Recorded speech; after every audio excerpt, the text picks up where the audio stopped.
So I'm currently doing the Artist Way.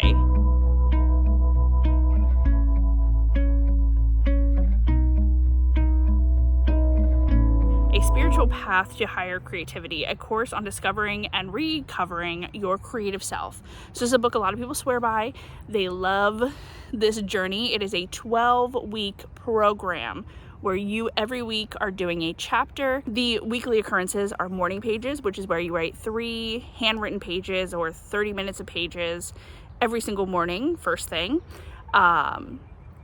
Affirmations and blurts, which is you are saying affirmations, you're capturing the immediate gut reactions you have to those affirmations, and then creating new affirmations based upon what your inner critic is saying. And artist dates, so taking your inner artist out for a date. And parts of this feel very hokey and parts of this feel very silly, but I love silliness, so who am I to judge? But a lot of people swear by this book on getting their mojo back, on recentering and refining their creative self or discovering their creative self for the first time. So I'm doing it. Week 1. How's it going? It's going. So morning pages, I'm doing very well. I do every morning. Apparently you're supposed to be like making art in there. I'm just dumping a stream of consciousness for 3 pages. I did forget to do my affirmations and blurts for the first couple days, but I've kind of got back on track with that. I have done the Monster Hall of Fame, but I have not done the Champion Hall of Fame yet, nor like 5 Lives. And I'm doing my 20-minute walk right now, and kind of pairing that with my artist date. So far, it's nice and easy. I've not gotten to any challenging bits. It's kind of nice to have a little bit of guided practice to do. So right now, like, the affirmations feel silly, right? Because I think they always do, and you're like writing things down. I also was like Googling like what affirmations to write because the ones in the book didn't really feel like they aligned with me, and I was just like trying to write down other things. And then this morning I like did just write them out. Like I was just like, this is what I want, and I'm gonna speak that into the universe.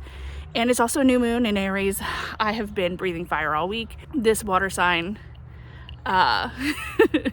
is feeling a bit of discomfort, but it is a big season. A lot of things in Aries, a lot of things as we are speaking our truths and just putting it all out there, right? So if you didn't know, you're supposed to do affirmations every day, and I'm not entirely sure how to do anything in this book. I'm doing my best is what I'm doing. But part of it is you're supposed to write affirmations, and as you're writing these affirmations, you are supposed to write down the blurts, right? These things that come to your mind. So if you say, I'm a successful artist, and the first thing in your brain is like, sure you are a loser, you're supposed to write that down. So I did my affirmations for the first time the other day, and then I decided to go for a walk and get bagels for breakfast as a little treat. So I'm gonna add a clip here, but before I do, I just want to preface it that I'm not looking for sympathy or validation or whatever. I don't actually even believe this. Week 1 of the Artist Way, I am working with blurts and affirmations, and I went to go, like, for whatever reason, I'm like walking to go get a bagel, and what blurted in my head was like, after doing the affirmation this morning, was like, is my core belief that like I am too ugly to have success. Which, like, this is not something that I would have shared, but as I'm typing, am I too ugly? A woman like shouted out her window like, oh my God, you look so good, I love your dress. And I'm not gonna cry on the internet, but like, maybe the universe does work in my favor. Bagels have been secured, and I'm not trying to like, I definitely would never have said anything. I don't even know if I'm gonna post this, but like, I definitely never would have like thought to share it. But it's just so funny that like, you know, you're like putting out these affirmations, and it's just so funny that that was like the blurt that popped into my head as this woman shouted out her car window. And for so much of my life I was like too skinny. Now I'm a little too chubby. I had a few really hot years, but it's not necessarily something I believe to be true consciously, but I do think it's something that like sits subconsciously from like, you know, many years of my life. So it's been really interesting now as I've done it for a couple days, kind of creating the affirmations that really align with me more so. But it's still hard, right? Like, it's still like weird to write out like, I am pretty enough to deserve success or whatever, right? Like, it feels stupid, but we'll see if it works. So we got 12 weeks of this. This is only week 1. So as I was talking about this, I got distracted by a million things. I'm vlogging on my phone because like it's much easier to take this versus taking my camera and a tripod and everything else, and my camera's too big to like hold like I'm holding my phone. And do I think the quality would be better on my camera? I know that it would be. Do I think the audio quality might be better on my camera? Probably. However, it's just so much easier to do this, my one device that does it all. But unfortunately, as I'm filming, I'm getting like work messages, even though it's not even 9 in the morning yet, and which is fine. But I don't know what's wrong with me. I can't just ignore it. I have to go deal with them and address them. And Brad and I have been talking a lot about like this movement for like single devices again. And, you know, an iPod. Like if we saw a working iPod at a thrift store, it would be coming home with us. Funnily enough, every single day on this internet, I get an ad for a point and shoot camera that has no screen. It's meant to be almost feel like a disposable camera or a film camera. And what did I find in the thrift store? Technically Brad found it in the thrift store yesterday. For $3, one of those cameras. So it's very fun. It feels like I had like a film. It was not disposable, but I had like a film point and shoot growing up, and it very much feels like that. And then you just plug it in. There's a little USB-C on the bottom. You plug it in and you take the photos off of it, and it's very cute. Here, we'll take a quick photo. But there's no screen, right? So it's rechargeable, but there's no screen. So you just... So it's very cute, it's very fun. Also last year when we went to the Build Expo, the B&H conference in the city, I absolutely fell in love with the Instax wide Evo, and for Christmas Brad got me one. So it's really fun. Again, this one does have a screen, but it's like this only takes photos. You can print them or you can digitally download them. I have an SD card on here, so I just pop the SD card out and then I can take them out. And there's also like an app thing that you can use. But if I wanted to just go take a couple of cute photos, I could just bring this with me. And again, are they as great of quality as my big camera? No, of course not. Do I have a camera in my pocket at all given times? Yes, but I saw this girl on the internet say, when talking about phone addictions, how having everything on one singular device is maybe not the best. And she mentioned how, imagine you're an alcoholic and every time you want to take a photo, you have to crack open a beer. You don't have to drink it, but you do have to open it. And that's the same thing, right? Like anytime I want to like check my email or take a picture or whatever that looks like, I have to crack open this phone, and that can just lead me down a very bad path.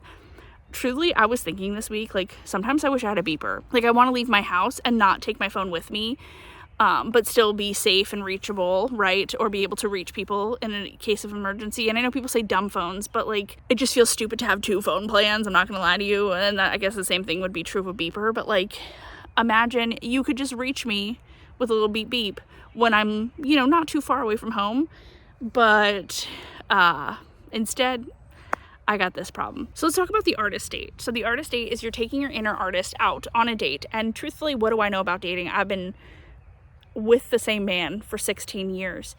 And we are going on a date tonight. Very excited. We're going to go see Save Ferris, which is a ska band that I have enjoyed. I'm very excited about it. Brad, like a couple weeks ago, was like, hold this evening. And then a few weeks later, he was like, okay, we're going to go see Save Ferris.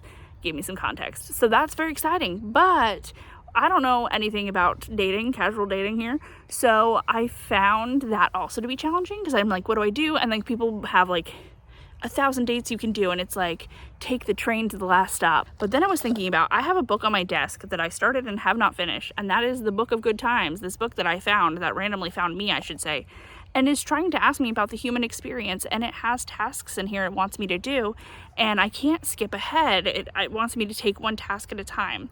So I'm thinking about making this my artist date, so whichever task, whatever guided journal prompt that the book gives me, I do for my artist date, maybe outside, maybe I walk to a coffee shop or to a deli or whatever that looks like, and kind of have some fun and treat myself. And I also could do other things, right? Like I found some like really small canvases when I was cleaning yesterday that I am going to maybe incorporate into a date. So speaking of analog and single use, I also saw this girl on the internet who talks about side quests and side questing and adding more whimsy to your life.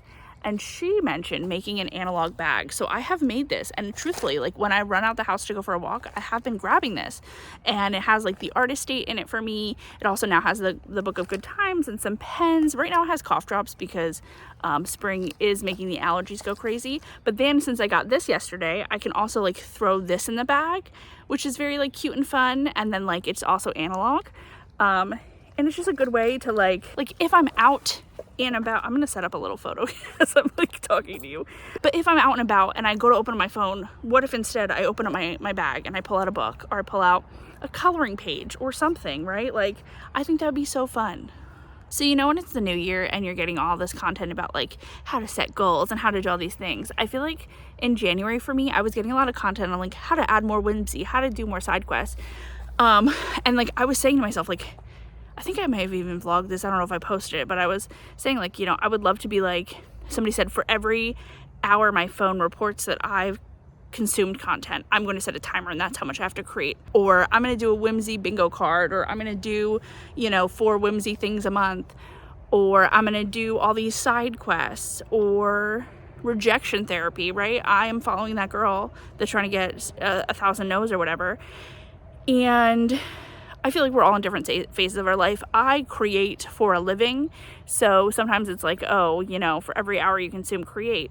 Well, like I'm already like spending so much of my day creating, and yes, it's for clients, and yes, it's a little bit different, but like I need whimsy in other ways. I need whimsy and side quests in things that don't necessarily revolve around some of these things. But also I love doing these things. I don't know, it's such a weird place to be in. I don't know if I'm making any sense. But also, I have been saying, I want to do this, I want to do that, and then yet I'm doing nothing. So we need to get into side quest spring, which will lead into side quest summer, which will lead to frolic around fall, So that's on me to try to do those things and get it together, right? So I've spent a lot of time sitting here and I need to get back on my walk, but that is how the first week of the artist date is going.